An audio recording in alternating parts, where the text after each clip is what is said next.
Hello दोस्तों, स्वागत है आपका जॉब रास्ता ऑफिशियल यूट्यूब चैनल।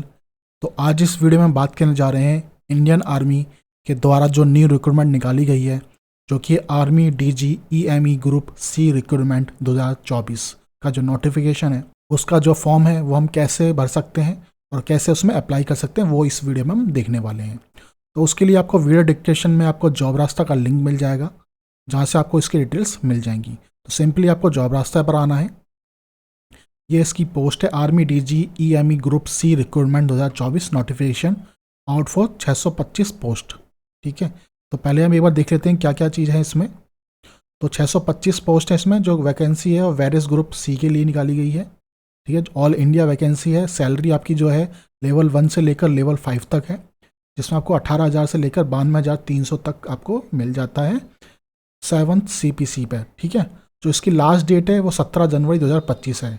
तो 28 दिसंबर 2024 से ये स्टार्ट हो चुका है फॉर्म आपका, और ख़त्म होगा 17 जनवरी 2025 तक। तो जो भी कैंडिडेट इसमें इंटरेस्टेड है वो इसका भर सकते हैं। इसमें जो फीस है वो बिल्कुल आपकी नहीं रखी गई है, चाहे आप जनरल से हो, ओबीसी से हो या SC ST हो, किसी भी कास्ट से हो, तो फीस है आपकी वो नहीं है इसमें। एज लिमिट है वो आपकी 18 दी गई है मिनिमम, और मैक्सिमम आपकी 25 है। यदि आप इंजन ड्राइवर के लिए, फायर इंजन ड्राइवर के लिए अप्लाई कर रहे हैं, तो मैक्सिमम एज आपकी उसमें 30 दी गई है आपकी। ठीक है, उसके बाद आपकी रिक्वायर जो एलिजिबिलिटी है वो क्या क्या है। यदि आप फार्मेसी कर रहे हैं तो 10+2 होना चाहिए। ठीक है, 2 year for diploma for pharmacy and registration होना चाहिए। फिर आप, ठीक है, इंजीनियरिंग रिक्वायरमेंट से कर रहे हैं तो आपको 10+2 सर्टिफिकेट चाहिए आपको। तो जो आप जिस जिस पोस्ट के लिए आप कर रहे हैं उन सब की क्वालिफिकेशन मैंने दी हुई है। तो एक बार आप पोस्ट खोलकर देख सकते हैं क्या क्या रिक्वायरमेंट है आपको। ठीक है, तो इनमें क्या चाहिए आपको। जैसे फायर इंजीनियरिंग ड्राइवर कर रहे हैं तो आपको 10th पास होना चाहिए आपका। Must be at least 3 year experience for driving heavy, तो आपके पास 3 साल का कम से कम हैवी जो व्हीकल है उसका ड्राइविंग लाइसेंस होना चाहिए। तो ये सब आपको चाहिए आपको जब आप इन पोस्टों के लिए अप्लाई कर रहे हैं, तो एक बार आप इसको चेक कर सकते हैं। ठीक है, उसके बाद आपकी ग्रुप वैकेंसी डिटेल्स आ गई। जैसे ये पोस्ट नेम है, इतनी इसमें वैकेंसी है और किस पे लेवल पे ये दी जा रही है, तो वो लेवल 5 है। ठीक है, जैसे फायरमैन है तो 36 वैकेंसी है, जो इसमें पे लेवल है वो 2 का है। तो ये आप यहाँ से चेक कर सकते हैं। फिर आपका हो गया army DGI group C selection process. Selection process आपका क्या है, 150 ऑब्जेक्टिव टाइप क्वेश्चन होंगे आपके, जो कि OMR बेस होंगे। नेगेटिव मार्किंग है आपकी 0.25 ईच रॉन्ग आंसर पे होगी आपकी। ठीक है, ये सेक्शन के आपके क्वेश्चन आएंगे, इतने क्वेश्चन है और इतने मार्क्स के आपके, तो ये सब आपको यहाँ पर दिया गया है। ठीक है, आपका स्किल और ट्रेड टेस्ट है, आपका फिजिकल फिटनेस टेस्ट होगा, डॉक्यूमेंट वेरिफिकेशन हो गया, मेडिकल एग्जामिनेशन होगा, ये सब आपको यहाँ पर दी जाएगा। How to apply, download the application. आपको जो एप्लीकेशन दी गई है वो आपको डाउनलोड करना होगा, फिर उसको नेसेसरी फिल करना होगा। उसमें जो सेल्फ अटेस्टेड कॉपी है वो आपको भरनी होगी। कास्ट सर्टिफिकेट हो गया, डिसेबिलिटी सर्टिफिकेट हो गया, सेल्फ अरेस्टेड हो गया, 5 रुपीज़ का स्टैम्प पेपर, तो वो सब आपको इसमें करना होगा। जब आप उसको भेजेंगे तो एनवलप के ऊपर आपको लिखना होगा एप्लीकेशन फॉर द पोस्ट, और किस पोस्ट के लिए कर रहे हैं वो आपको यहाँ पर मेंशन करना होगा। ठीक है, तो कैसे भर सकते हैं एक बार हम वो देख लेते हैं। यहाँ पर आपको इसका फॉर्म मिल जाएगा, तो यहाँ से आप डायरेक्ट डाउनलोड कर सकते हैं। ऑफिशियल आपको नोटिफिकेशन चाहिए तो नोटिफिकेशन भी आपको यहाँ से मिल जाएगा। ठीक है, तो एक बार हम देख लेते हैं इसका फॉर्म। तो दोस्तों ये इसका फॉर्म आ गया आपका। ठीक है, तो यहाँ पर आपको जिस यूनिट के लिए कि आप अप्लाई कर रहे हैं वो यूनिट आपको यहाँ पर ली गई है। यहाँ पर वर्क पैलेस, किस वर्क पैलेस पे है और क्या पोस्ट के लिए कर रहे हैं वो पोस्ट, और फिर वैकेंसी दी जाएंगी, टोटल ऑफ वैकेंसी। तो जैसे आप यूनिट ने कमांडर है, ये आपका एड्रेस हो गया जहाँ पर आपको सेंड करना है। ये आपका वर्क पैलेस हो गया, आपको मेरठ के लिए चाहिए, आगरा उत्तर प्रदेश के लिए चाहिए, जबलपुर मध्य प्रदेश के लिए, तो यहाँ पर आपका वर्क पैलेस हो गया। और किस किस पोस्ट के लिए आपको अप्लाई करना है। ठीक है, जैसे लोअर डिवीजन के लिए करना है या फायरमैन के करना है, तो फायरमैन का आपका ये दिल्ली कैंट में आपका ये आएगा यूनिट नेम। ठीक है, तो यहाँ से आपको अपने एड्रेस मिल जाएंगे जहाँ से आपको ये सेंड करना होगा आपका फॉर्म। ठीक है, अब एक बार हम देख लेते हैं फॉर्म क्या है। यहाँ पर सारी आपको पोस्टों के एड्रेस और वो मिल जाएंगे। आप इस पर नीचे आएंगे तो दोस्तों ये आपका फॉर्म है जो आपको भेजना है वहाँ पर। तो यहाँ पर लिखा हुआ application form to be send for type in वो हैंड राइटिंग, तो आप इसको अपने हैंड राइटिंग में भी आप इसको भेज सकते हैं। ठीक है, अब यहाँ पर ये लिखा हुआ है DAVP एडवाइजर नंबर, जो एम्प्लॉयमेंट नंबर के अंदर जब ये आया था तो विज्ञापन नंबर वो क्या था वो आपको यहाँ पर मेंशन करना है। तो मैं बता देता हूँ, एक बार आप देख लीजिए। तो दोस्तों आपको ये विज्ञापन नंबर दिख रहा होगा, 10 से लेकर 25 तक, ये नंबर आप नोट देख लीजिए एक बार, वीडियो को पुश करके एक बार आप ये नंबर चेक कर लीजिए क्या है। सेम एग्जैक्ट नंबर आपको वहाँ पर टाइप करना है, तो यहाँ पर आप वो मेंशन कर देंगे, ठीक है। उसके बाद आ गया to unit address and mention, ठीक है। तो यहाँ पर आपको जो यूनिट नंबर है वो आपको मेंशन करना होगा जहाँ के लिए आप सेंड कर रहे हैं। तो यूनिट नंबर आपका क्या था, ये नंबर। जैसे आप इलेक्ट्रिशियन के लिए कर रहे हैं तो आपका जो यूनिट नंबर है वो है, तो आपको ये वाला जो पोर्शन है एड्रेस का वो वहाँ पर आपको लिखना होगा, ठीक है। या फायरमैन के लिए कर रहे हैं, या जैसे आप फायरमैन के लिए कर रहे हैं या फायर इंजन मैन के लिए कर रहे हैं, तो आपको जैसे ये आपका यूनिट नेम हो गया तो ये आपको वहाँ पर मेंशन करना होगा, ठीक है। तो यहाँ से आपको मिल जाएगा न्यू दिल्ली के लिए, ठीक है। तो आपको ये वाला जो पोर्शन है वो आपको यहाँ पर लिखना होगा, ठीक है। तो यहाँ पर आप उसको लिख देंगे। उसके बाद किस पोस्ट के लिए कर रहे हैं, जैसे आप फायरमैन के लिए कर रहे हैं या ट्रेड्समैन के लिए कर रहे हैं तो वो आपको यहाँ पर मेंशन करना पड़ेगा। फिर यूनिट फिर आपसे पूछ रहा है, तो जहाँ आप यहाँ आपने लिखा था वहीं आपको सेम यहाँ पर मेंशन करना है, ठीक है। नेम ऑफ कैंडिडेट, तो आपको जो नेम है अपना वो आपको मेंशन लिखना है, तो कोशिश करें आप कैपिटल में इसको लिखें। फिर फादर नेम या हस्बैंड नेम आपको यहाँ पर लिखना है। फिर आपको यहाँ पर मदर्स नेम लिखना है। फिर आपको यहाँ पर डेट ऑफ बर्थ डालना है अपना। फिर यहाँ पर आपको अपना डेट ऑफ बर्थ डालना है। तो जैसे आपका डेट ऑफ बर्थ 07 है, आपको बता रहा हूँ एक बार, 07 हो गया। फिर आपका मंथ हो गया तो 08 है, तो 08 आपका डाल दिया। फिर आपका ईयर्स हो गया, तो आपने जैसे ईयर डाल दिया 19, ठीक है। तो इस तरह से आपको अपना डेट यहाँ पर डालना है। फिर आगे आगा as on last date of, तो जब इस फॉर्म की जो लास्ट डेट है, इस फॉर्म की जो लास्ट डेट है वो 17 जनवरी 2025 है। तो इस डेट से जो आपकी डेट ऑफ बर्थ है उसका आप कैलकुलेशन लगाना है। तो उसके लिए सिंपली आप क्या करिए, उसके लिए सिंपली आप एज कैलकुलेटर पर आ जाइए, ठीक है। उसके बाद अब जो लास्ट डेट है, जैसे फॉर्म की जो लास्ट डेट है वो है 17 जनवरी 2025।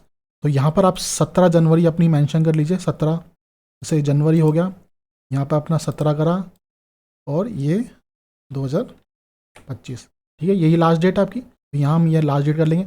उसके बाद आप अपनी डेट बर्थ करेंगे। जैसे आपने 1 कर लिया, अगस्त हो गया, 1 तारीख हो गया, और आपकी जो डेट ऑफ बर्थ है वो 2000 है, ठीक है। उसका कैलकुलेट करेंगे आप, तो 24 ईयर्स, तो 24 ईयर्स 0 मंथ और 27 डेज। तो आप फॉर्म पर आएंगे तो यहाँ पर आपको 24 डेज 0 मंथ और 0.7 डेज जो भी है आपका जो आ रहा है, डिफरेंस आ रहा है, वो आपको यहाँ पर लिखना होगा। नेशनलिटी लिख देंगे आप, रिलीजन लिख देंगे आप, ठीक है। फिर उसके बाद आपका आ गया एड्रेस।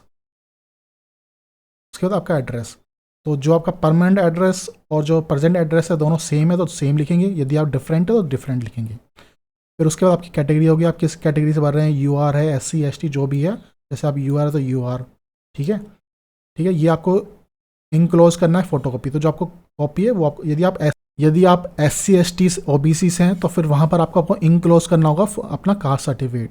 तो जो आपका कास्ट सर्टिफिकेट है वो आपको सेल्फ अटेस्टेड करके आपको वहाँ पर भेजना है उसकी फ़ोटोकॉपी, ठीक है। तो यदि आप SC ST या EW से हैं तो आपको वो कास्ट सर्टिफिकेट का आपको भेजना होगा, ठीक है। उसके बाद PH है, आप फिजिकल हैंडीकैप है तो आपको लिखना होगा किस टाइप की डिसेबिलिटी आपके पास और कितना परसेंटेज है वो आपको लिखना होगा।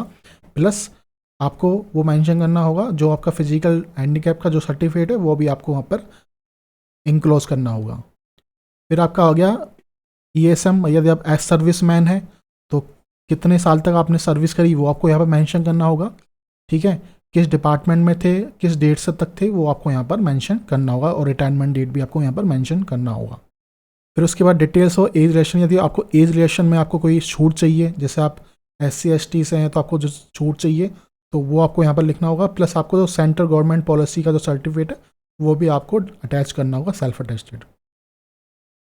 फिर आपको यहाँ पे अपनी क्वालिफिकेशन हो गई, जैसे आप 10th है या आपने 12वीं की हुई है या आपने IIT करी हुई है, जो भी आपने किया हुआ है तो 10th प्लस किस ईयर में करा, किस बोर्ड से किया, क्या परसेंटेज थी और क्या डिवीज़न था, मतलब फर्स्ट डिवीज़न था, सेकंड डिवीज़न था, वो आपको यहाँ मेंशन करना है। ऐसे 12वीं का करना है, ऐसे आपको IIT का करना है, जो भी आपने कोई आपने PhD या डिप्लोमा किया हुआ तो वो सब आपको यहाँ पर मेंशन करना होगा।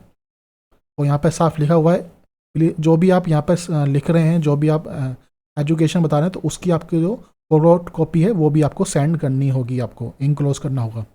उसके बाद आपका एक्सपीरियंस आ गया, यदि आपने किसी गवर्नमेंट या आप किसी ऑर्गेनाइजेशन में आपने काम किया है तो ऑर्गेनाइजेशन का नाम प्राइवेट है या गवर्नमेंट है वो, पोस्ट नेम क्या है और कब से कब तक किया है वो आपको यहाँ पर लिखना होगा।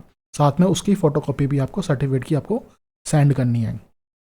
उसके बाद अगर लिस्ट ऑफ इंक्लोजर, जो भी आप डॉक्यूमेंट्स भेज रहे हैं, इंक्लोज कर रहे हैं, उन सब के नाम आपको यहाँ भेजना है। जैसे आप 10th की मार्कशीट भेज रहे हैं, 12वीं की मार्कशीट भेज रहे हैं, या अपना आधार कार्ड भेज रहे हैं आप, या अपना जो भी आप एक्सपीरियंस का भेज रहे हैं, तो वो सब आपको यहाँ पर मेंशन करना पड़ेगा कि आप ये डॉक्यूमेंट है जो इंक्लोजर कर रहे हैं आपको, तो ये सब आपको यहाँ पर मेंशन करना होगा। फिर आगे डिटेल्स ऑफ आइडेंटिटी प्रूफ का, ठीक है, तो आधार कार्ड का number, PAN card number, driving licence और पासपोर्ट नंबर, तो ये आपको इंक्लोज करना है, तो इसके यहाँ पर हमको नंबर लिखना है, साथ में उनकी फ़ोटोकॉपी आपको डिस्क्लोज करनी होगी आपको। फिर डिक्लेरेशन हो गया, तो यहाँ पर आपका पैलेस नेम हो गया, जहाँ से आप फॉर्म भर रहे हैं, जिस सिटी से भर रहे हैं वो सिटी का नाम यहाँ पर आना चाहिए, डेट हो गया और सिग्नेचर हो गया आपका।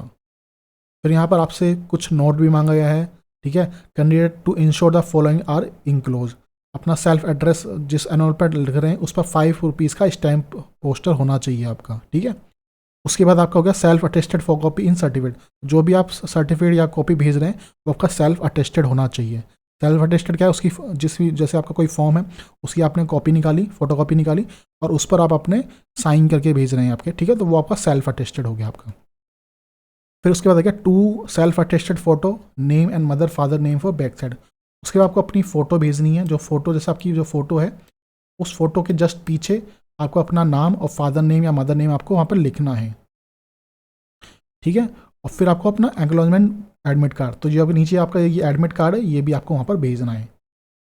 फिर जैसे यहाँ पर लिखा हुआ है 2 सेल्फ अटेस्टेड फोटो कॉपी हो गई, ठीक है। जो एनवलप आपको भेजने से 2 एनवलप होंगे आपके, जैसे एक आपका मेन एनवलप हो गया आपका, ठीक है, और एक आपका आ गया अंदर वाला, ठीक है। तो जो अंदर वाला आपका एनवलप है जहाँ पर ये लिखा हुआ है कि आपको 1 सेल्फ एड्रेस लिखना है, यहाँ पर आपको अपना सेल्फ एड्रेस लिखना है और यहाँ पर आपको अपना 5 रुपीज़ का स्टैम्प पेपर आपको लगाना है, क्योंकि इसी में ही आपका जो एडमिट कार्ड है वो वापस आएगा आपका। तो यहाँ पर आपको अपना एड्रेस, सेल्फ एड्रेस और आपको 5 रुपीज़ का पोस्टर स्टैम्प है वो आपको यहाँ पर लिखना है। यहाँ पर आपको लिखना है क्या, जो मैं आपको बता देता हूँ एक बार क्या लिखना है आपको। यहाँ पर आप देख लें application for the post of, और किस पोस्ट के लिए कर रहे हैं तो वो आपको वहाँ पर लिखना है, application for the post of. तो यहाँ पर आपको वो लिखना होगा application for the post of, और किस पोस्ट के लिए कर रहे हैं, ट्रेड्समैन के लिए कर रहे हैं, फायरमैन के लिए, वो प्लस फिर 2 लगाकर आपको जिस एड्रेस पे आपको सेंड करना है तो वो आपको एड्रेस सेंड करना है। तो जैसे आप कुक के लिए कर रहे हैं तो कुक वाला एड्रेस ये हो गया आपका। तो ऐसे आपको जिस भी पोस्ट के लिए आप कर रहे हैं, जैसे आप इलेक्ट्रिशियन के लिए कर रहे हैं तो मेरिट वाला हो गया, तो ये आपका यूनिट नंबर वो आपको वहाँ पर मेंशन करना होगा 2 लगा के। तो यहाँ पर 2 लगा के आपको यहाँ मेंशन करना होगा, ठीक है। तो ये आपकी एक मेन हो गया आपका का, और इसके अंदर जो नीचे वाला इसमें एडमिट कार्ड आपका आएगा, तो यहाँ पर आपको अपना सेल्फ एड्रेस प्लस 5 का स्टैम्प पेपर आपको लगाना है, तो ये 2 का।